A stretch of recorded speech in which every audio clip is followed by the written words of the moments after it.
Bonjour tout le monde, donc je voulais par cette vidéo essayer de donner un petit coup de motivation, un petit coup de boost à toutes les personnes. Beaucoup de personnes sont en train de perdre un petit peu la motivation, on passe des temps difficiles, c'est pas évident.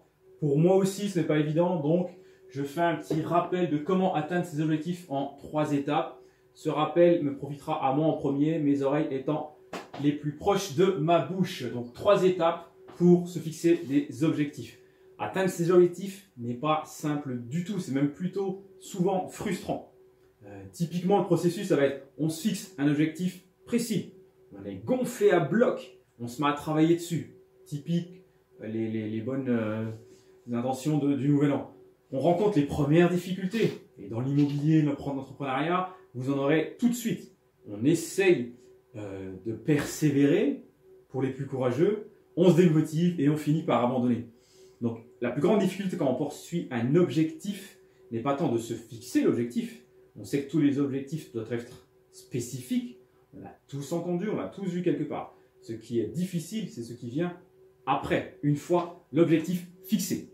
Malgré tout, plan d'action, comment on fixe l'objectif? La méthode SMART qui est très connue. L'objectif doit être, ou les objectifs doivent être spécifiques, mesurables, ambitieux, réalistes, temporels. Donc spécifique, ça veut dire quoi? L'objectif doit être clair, précis, aucune ambiguïté. Un objectif non spécifique serait de dire, par exemple, je veux apprendre le russe. Non, c'est pas spécifique. Qu'est-ce qu'on entend par apprendre le russe? Est-ce que ça veut dire juste enrichir son vocabulaire? Est-ce que ça veut dire de parler de manière fluide? Ça, c'est pas assez précis. Il faut qu'il soit mesurable. Nos objectifs doivent être quantifiables et qualifiable. Dans l'immobilier, il faut qu'on ait un objectif d'avoir sous 5 ans une rente de 2000 € net qui représente 10 appartements en colocation qui rapportent 500 € de cash flow chacun, etc. etc. Donc, il faut qu'il soit mesurable. Il doit être ambitieux. Pourquoi? Ils doivent nous inspirer. Si on se dit juste, bon, j'aimerais avant 5 ans avoir acheté un studio dans le village d'à côté. Il n'y a pas assez d'ambition. Vous ne serez pas assez motivé, vous ne vous donnerez pas assez pour le réaliser. Il doit être malgré tout réaliste. C'est-à-dire qu'il ne faut pas que ce soit le petit studio dans le village d'à côté. Et puis, ce n'est pas non plus de vouloir acheter la tour Trump à New York. Voilà, il faut qu'il soit réaliste. Si on veut atteindre nos objectifs, on doit être convaincu qu'on en a une chance de le réaliser. Enfin, il doit être temporel. Un objectif doit avoir une date de fin. Si je dis j'aimerais avoir 10 apparts, ok, tu n'auras jamais 10 apparts. Au mieux, tu en auras un, et le plus sûr, c'est qu'il n'y en aura aucun. Parce que je veux avoir 10 apparts, tout le monde peut le dire, tout le monde se l'est peut-être déjà dit, sauf que, ok, tu les veux quand, avec quel résultat, et qu'est-ce que tu as mis en place, comment tu as échelonné toutes les actions. Étape 2, passer à l'action. Alors, je ne rentre pas trop dans le détail, je referai certainement une vidéo YouTube où je prendrai le temps. Là, je veux juste essayer de me motiver et de remotiver les personnes qui sentent un petit coup de boost. Donc, comme disait Einstein, la valeur du succès réside dans sa réalisation. On a appris comment mettre en place nos objectifs. Maintenant, si on ne passe pas à l'action, à la réalisation, on ne pourra jamais savoir la valeur de notre succès. Donc, les objectifs, c'est quoi? C'est 20% d'analyse et 80% d'action. Tout est dans l'action. Ce que je dis, c'est bateau, mais la majorité des personnes ne passent pas à l'action ou alors passent à l'action et aux premières difficultés abandonnent tout. Donc, on peut prendre l'exemple d'un architecte qui décide de créer une maison. Et il passe des heures et des heures afin de ne rien oublier. Mais même si le processus, s'il reste dans ce processus cognitif de faire, de refaire, de perfectionner, ben il aura beau être parfait, mais dans la réalité, rien n'aura été fait. Vous voyez, c'est une évidence. Mais c'est important de se le rappeler.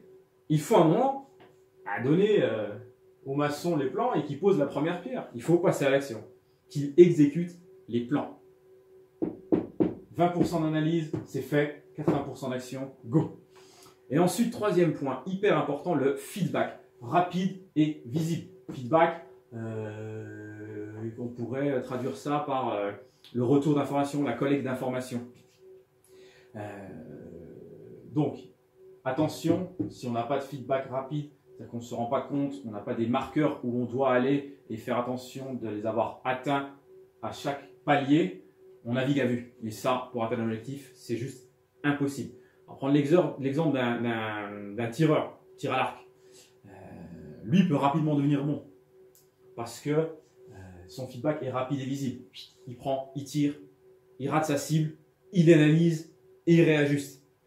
Hop, hop, hop. Au bout de quelques tirs, il est meilleur. Au bout de quelques semaines, quelques mois, il est quasi dans la perfection. Parce que l'information entre ce qu'il fait et qu'il souhaite obtenir est très rapide. Et en plus, il est le seul à pouvoir, dans la chaîne de transmission, il est le seul.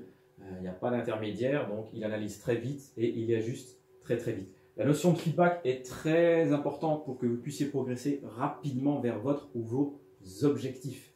Si vous n'êtes pas convaincu de l'importance du feedback, on peut imaginer donc marcher dans la rue sans pouvoir percevoir les conséquences de vos actes. Vous n'avez pas la vue et vous ne pouvez donc pas corriger en temps réel vos déplacements. Vous foncez dans les gens. Vous n'entendez pas et vous ne pouvez pas entendre la voiture qui vient vers vous.